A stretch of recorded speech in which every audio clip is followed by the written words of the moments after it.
अस्सलाम वालेकुम। मेरा नाम ग़ुलाम हुसैन है। नाजरीन, दुनिया आज बदल चुकी है।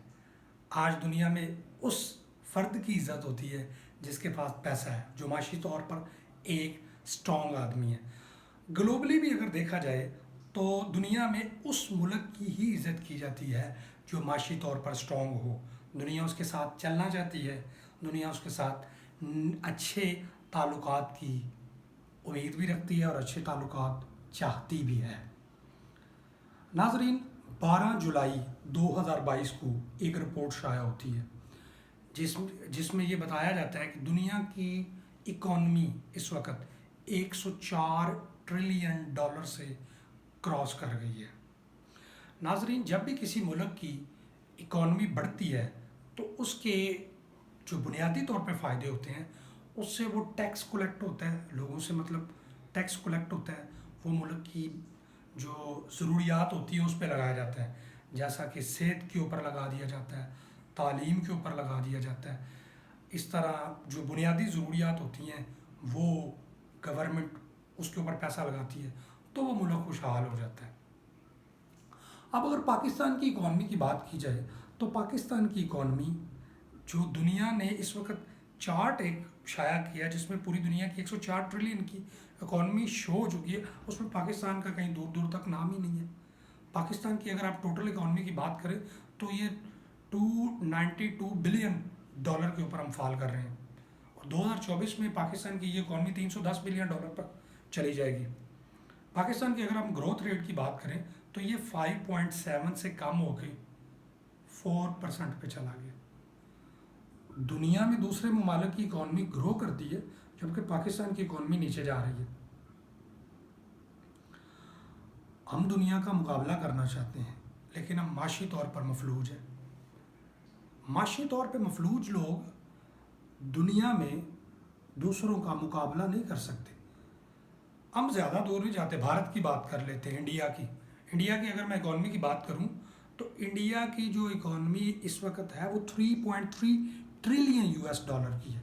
हमारी 292 बिलियन डॉलर और इंडिया की 3.3 ट्रिलियन डॉलर। और अगर उनकी ग्रोथ रेट की बात करूं ना तो आप ये जान के हैरान रह जाएंगे, इंडिया इस वक्त दुनिया में सबसे ज़्यादा हाईएस्ट ग्रोथ रखने वाला कंट्री है। 8.2% ग्रोथ रेट है इंडिया का। वो 262 मिलियन तो सालाना अपनी फिल्म इंडस्ट्री से कमा लेते हैं। इंडिया इस वक्त दुनिया की छठी बड़ी माशत बन चुका है और सुनने में आ रहा है कि उसने यूके को भी बीट करके वो दुनिया की 5वीं बड़ी माशत बनने जा रहा है। हम मुकाबला तो उनसे चाहते हैं लेकिन हम माशी तौर पर मजबूत नहीं है। इसके बाद हम बात करते हैं दुनिया के ऊपर राज करने वाली दुनिया की super power United state of America. इसकी इकॉनमी की बात की जाए तो इसकी इकॉनमी इस वक्त 25.3 ट्रिलियन यूएस डॉलर है। इसको दुनिया की सबसे बड़ी इकॉनमी रखने का एजाज़ हासिल है। नाजरीन, अमेरिका 1871 से दुनिया की सबसे बड़ी इकॉनमी है और इसको अभी तक कोई बीट नहीं कर सका। कोविड के दौरान जहाँ पूरी दुनिया का निज़ाम ख़राब हुआ है वहाँ इसके असरात अमेरिका पे भी हुए हैं। अमेरिका की इकॉनमी 5.6 से 3.7 पे आ गई। मैं उनकी ग्रोथ की बात कर रहा हूँ कोविड के डेज में, लेकिन अभी भी वो दुनिया की सबसे बड़ी इकॉनमी है। अब जिस तरह पाकिस्तान का हम इंडिया से मुवाजना कर रहे होते हैं, इस तरह यूएसए अपना मुवाजना चाइना के साथ कर रहा होता है। चाइना की बात की जाए तो ये पाकिस्तान से 2 साल बाद आज़ाद हुआ है। 1949 में आज़ाद होने वाला ये चाइना इस वक्त 19.9 ट्रिलियन की इकॉनमी रखता है और ये 2030 में यूनाइटेड स्टेट को बीट करके दुनिया की सबसे बड़ी माशी ताकत बनने जा रहा है। कि यूएसए को 159 ईयर्स के बाद बीट करेगा। आप हिसाब लगाएं, पाकिस्तान से 2 साल बाद आज़ाद हो रहा है और मुकाबले में ये दुनिया के टॉप 3 में पहुंच चुका है। अभी ये दूसरे नंबर पे है और 2030 तक ये पहले नंबर पे चला जाएगा। हम दुनिया का मुकाबला करना चाहते हैं, लेकिन माशी लिहाज से हम एक नालायक तरीन कौम है। ज़्यादा नहीं बात करता। एक आप बांग्लादेश की बात सुने ज़रा, बांग्लादेश की इकॉनमी को सामने रखें। 1971 में बांग्लादेश हमसे अलग होता है। इस वक्त बांग्लादेश की अगर इकॉनमी की बात की जाए, वो इस चार्ट में शो है। पाकिस्तान मुझे यहाँ पे दूर दूर तक नज़र नहीं आ रहा, लेकिन बांग्लादेश इस चार्ट में नज़र आ रहा है। 397 बिलियन US डॉलर की इकॉनमी है उनकी।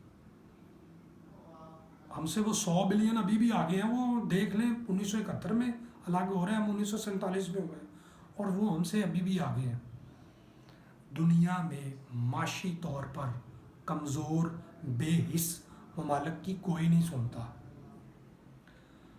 हमें अगर माशी तौर पर स्ट्रॉन्ग होना है, दुनिया में अपने आप को मनवाना है, दुनिया में अपनी इज्जत करवानी है, तो हमें सबसे पहले माशी तौर पर स्ट्रॉन्ग होना पड़ेगा।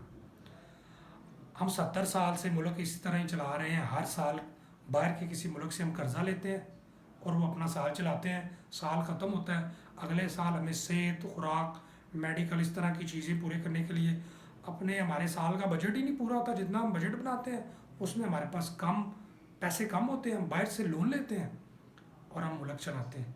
अगले साल हम फिर दुनिया में, पूरी दुनिया में मांगने वालों की कोई कदर नहीं करता भाई। नालायक लोगों की कहीं कदर नहीं है। हम हर साल किसी ना किसी मुल्क के आगे हाथ फैलाने चले जाते हैं, वहाँ से हम पैसे मांग के लाते हैं, वो हम अपना साल चलाते हैं। आखिर कब तक ऐसा चलेगा? हमें अपने मुल्क के माशी हालात बदलने होंगे। हमें दुनिया के नक्शे पर अगर कायम रहना है तो अपने आप को माशी तौर पे स्ट्रॉन्ग करना होगा, नहीं तो हमारा आने वाले सालों में खुदा न खास्ता नामो निशान ख़त्म हो जाना है। हम में से हर फर्द को मुल्क पाकिस्तान को माशी तौर पर स्ट्रॉन्ग बनाने के लिए इनफरादी तौर पर और इज्तमाही तौर पर कोशिश करनी होगी, ताकि पाकिस्तान अक़वाम आलम में अपना लोहा मनवा सके।